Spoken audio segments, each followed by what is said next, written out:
Big TV భక్తి సమాచారం WhatsApp ఛానల్లో జాయిన్ అవ్వండి. అన్ని విశేషాలు ఎప్పటికప్పుడు తెలుసుకోండి. గురుగారు, తదుపరి వాసుకి నాగదోషం గురించి తెలియచేయండి. వాసుకి కాలసర్పదోషము అత్యంత ప్రమాదకరమైనది, చాలా విషపూరితమైనటువంటిది. ఈ వాసుకి కాలసర్పదోషం ఎప్పుడు కూడా పగా ప్రతీకారం. మనం చాలా సందర్భాల్లో మనం ఏమైపోయినా పర్వాలేదు, ఎదుటోడు బ్రతకూడదు. అలాంటి పట్టుదల కసి ఉన్నటువంటి సర్పం వాసుకి. ఈ వాసుకి అందరికీ దర్శనం ఇవ్వదు, కనిపించదు. అంటే మనిషిలో ఉన్నటువంటి స్వరూపం, ఉదాహరణకు చాలా క్రూరత్వం ఉంటుంది, పైకి చక్కగా నవ్వుతూ ఉంటాం. అలాంటి స్వరూపం ఎక్కడైతే మనకు కనపడుతుందో అలాంటి కపట రూపాన్ని మనకు చూపిస్తుంటుంది వాసుకి. అందుకని పిల్లలంటే నాకు చాలా ప్రేమండి అంటాం, కానీ పిల్లల్ని పట్టించుకోరు. భార్య అంటే చాలా ఇష్టం అండి అంటాడు, కానీ సాయంకాలం అయితే కొడతాడు, తిడతాడు, అన్నీ చేస్తారు. భర్త అంటే చాలా గౌరవం అంటారు, భర్త మీద కేసులు వేస్తారు, పోలీస్ స్టేషన్ చుట్టూ తిప్పుతారు. నేను సమాజంలో చాలా కీర్తి గడించానండి అంటారు, సమాజాన్ని దూషిస్తూ ఉంటారు. నాకు మా అమ్మ నాన్న అంటే చాలా గౌరవం అండి అని అంటారు, అదే తల్లిదండ్రులని ఆస్తుల దగ్గర ఇబ్బందులు పెడతారు. ఇవన్నీ వాసుకి సంబంధించినవి. అందుకని వీటిని గుర్తు చేయడం కోసం ఆ దేవత వాసుకి అవతారం ఎత్తాల్సి వచ్చింది. మరి వాసుకి అమ్మవారిని ఎలా గుర్తిస్తాం, ఎలా ఉంటారు అని అంటే, ఈ తల్లి వాసుకి అంటే ఆడసర్పం. ఎక్కడుంటారు అని అంటే అడవులలో, నరుల కంట కూడా కనపడనటువంటి సర్పము వాసుకి. ఈ వాసుకిని పట్టుకోవడం అంత ఈజీ కాదు. అందుకని ఇప్పుడు కలియుగంలో మనము చూస్తున్నటువంటి పోలీసులు వేటాడి దొంగలను ఎలా అయితే పట్టుకుంటారో అట్లా అనమాట. అందుకని ఈ దేవతకు చాలా విశేషం ఉంటుంది. ఈ దేవత ఎక్కడైనా నరుల గంట కానీ కనపడితే శిల అయిపోతుంది. ఇప్పుడు ఉదాహరణకు మీకు ఎక్కడైనా ఒక చెట్టు దగ్గర వాసుకి సర్పాన్ని మీరు చూసారని అనుకుందాం.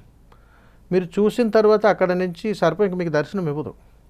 అక్కడ నుంచి శిలారూపం దాల్చడము, లేకపోతే ఏ ప్రదేశంలో కనపడితే అక్కడ సర్పాకారం కనపడము వాసుకిలో ఖచ్చితంగా జరుగుతుంది.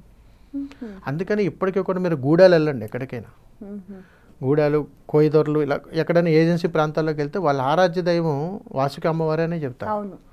ఎందుకంటే అక్కడ చాలా విశేషమైనటువంటి స్పందన విధానాలు అక్కడ వాళ్ళకి మాత్రమే దర్శనం ఇస్తుంది. ఎందుకనంటే వాసుకి ఒకసారి కాటు వేస్తే మనిషి బ్రతకడం కష్టము. అలాగే మనిషికి తీవ్రకరమైనటువంటి సమస్య, ఎప్పటికీ విడిపోలేనటువంటి సమస్య, దానికి చిక్కుముడు అనమాట మనిషి. అంత దారిద్ర్యాన్ని అనుభవిస్తుంటాడు ఆ కుటుంబం అంతా. అంత దారిద్ర్యం, అంతకంటే హీనస్థితి ఇంకోటి ఉండదు. వాళ్ళకి మరణం రాదు, అలాగని గొప్పగాను బతకలేరు. ఎందుకు వస్తుందంటారా దోషం? అంటే ఇటువంటి బుద్ధి ఉండడం వల్ల అంటారా? ఈ బుద్ధి సంకేతాలు ఎందుకు వస్తుందంటే తల్లి, ఇది సుమారు 12 తరాలు వెంటాడుతుంది. ఒక్కసారిగాను వస్తే వాసుకి సర్పదోషం 12 తరాలు వెంటాడుతుంది. ఎందుకంటే సర్పాన్ని ఎప్పుడూ కూడా ముక్కలుగా నరుకుతారు కొంతమంది. చాలా సందర్భాల్లో చూస్తాం. అంటే అది అనివార్య కారణాలు, మిషన్లో పట్టడం, లేకపోతే ఇంకోటి ఏదైనా కారణభూతం వారే. ఇప్పుడు ఇక్కడ ఏదైనా జరిగితే దీనికి లీడర్ ఎవరైతే ఉన్నారో వాళ్ళనే శిక్షించండి అంటాం, బాధ్యతాయుతం. అలాగే వాసుకి కాలసర్పదోషం ఎప్పుడు అటాక్ అవుతుందనంటే, ఈ వాసుకి అనేటువంటి సర్పం ఆదివారం పూట తిరుగుతుంది. కేవలం ఆదివారం రోజే దర్శనమిస్తుంది. ఆదివారం ఒక రకంగా చెప్పాలంటే మీరు శ్వేతనాగు వినే ఉంటారు. తెలుపు రూపంలో కూడా వాసుకి ఉంటుంది. వాసుకి ఎప్పుడు కూడా సగం తెలుపు రంగులోను సగం గోధుమ రంగులోనూ ఉంటుంది. సుమారు 8 అడుగులు పొడవు ఉంటుంది. 8 అడుగులు 200 కిలోమీటర్ స్పీడ్తో వేగంతో వెళ్ళిపోతుంటుంది. మన కంటికి కనపడదు. వాసుకి కాలసర్పము ఎప్పుడు కూడా 200 కిలోమీటర్ల స్పీడ్తో వెళ్తుంది. పట్టుకోవడం చాలా కష్టం అవుతుంది. ఎప్పుడైనా అది నిద్రపోయేది, పడుకునేది ఎక్కడ అంటే ఎత్తైన ప్రదేశాల్లోనే ఉంటుంది. ఎత్తైన ప్రదేశాల్లోనే వాసుకి సర్పం నిద్రపోతూ ఉంటుంది. ఎవరి మంట కనపడదు, చుట్టుకుని పోతే ఈ చెయ్యి అంత ఉంటుంది. అది విజృంభిస్తే సుమారు 8 అడుగులు ఉంటుంది. అంత గొప్పగా ఉంటుంది, అంత అందంగా ఉంటుంది. అందుకని ఎప్పుడైనా సరే నాగదేవతను అందంగా అలంకరిస్తారు చాలా ఏజెన్సీ ప్రాంతాల్లోకి వెళితే ఆరాధ్యత, కానీ ఖచ్చితంగా అక్కడికి వచ్చి దర్శించుకుని వెళ్తుంది. ఎందుకంటే దేవతా సర్పాన్ని వాసుకి సర్పం అని అంటారు. ఈ దోషం ఉన్నటువంటి కుటుంబాలు ఎప్పటికీ కూడా ఎదుగుదలకు ఉండవు. ఎందుకంటే వాళ్ళ కుటుంబంలో ఎవరైనా కానీ ఎప్పుడైనా కానీ సర్పాన్ని 2 ముక్కలు చేయటం చూసినా కానీ నీళ్ళల్లో వెళ్ళేటువంటి సర్పాన్ని గుర్తుపెట్టుకోండి. మళ్ళీ ఒక్కసారి చెప్తాను, నీళ్ళల్లో వెళ్ళేటువంటి సర్పాన్ని కర్ర పెట్టి మూదుకు పెట్టి తల మీద కొట్టి చంపిన సందర్భాలు జరుగుతాయి. వీటన్నింటినీ కూడా వాసుకి కాలసర్పదోషం అంటారు. ఈ వాసుకి కాలసర్పదోషం మానవుడి మీద ఎలా ఎఫెక్ట్ పడుతుంది అని అంటే, నువ్వు ఎంత డబ్బు సంపాదించు, ₹1 నీ దగ్గర నిలబడదు. ఎంత అప్పు కోసం ప్రయత్నం చేయి, ₹10 కూడా పుట్టదు. ఎంత అప్పు అన్నా చెయ్యి, పుట్టేసింది. తీర్చడానికి నీ ఆస్తులు కూడా అమ్ముకోవాల్సిన పరిస్థితికి వస్తావు. ఇది వాసుకి సర్పదోషం యొక్క ఎఫెక్ట్, అది మన మీద పడుతుంది.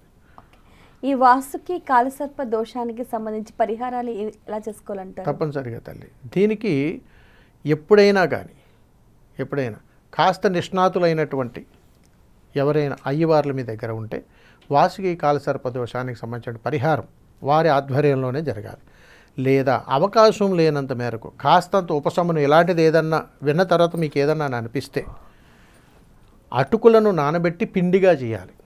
అటుకులు నానబెట్టి పిండిగా చేసి ఆ పిండిని సర్పంగా చేసి మీకు ఎక్కడైనా అటవీ ప్రాంతంలో ఉండేటువంటి పుట్టలు కానీ ఎక్కడైనా మీకు కనిపిస్తాయి, అలాంటి చోట ఒక పత్రంలో వేసి అందులో వేసేయండి. ఇవి చీమలకు ఆహారం అవుతాయి. తద్వారా ఆ దేవత అనుగ్రహం ఖచ్చితంగా తగులుతుంది. ఈ విధంగా కూడా వాసుకి సర్పదోషం నుంచి బయటకు రావచ్చు. తేలికపాటిగా చెప్పుకోవాలని అంటే, ఏమండి ఒక 10 లక్షలు అప్పులు పడిపోయినండి, 50 లక్షలు అప్పులు పడిపోయినండి, ఈ పొలం అమ్మేయాల్సి వస్తుందండి అని అన్నారు అని అంటే, ఒక రుణాన్ని అమ్ముకుని ఆ రుణం తీర్చుతున్నామనంటే దోషం ఇది. అందుకని వాసుకి కాలసర్పదోషంలో ఆస్తులను అమ్ముకొని అప్పులు తీర్చడం అని పరమార్థం అన్నమాట. శుభం. For more videos like this, subscribe Big TV channel.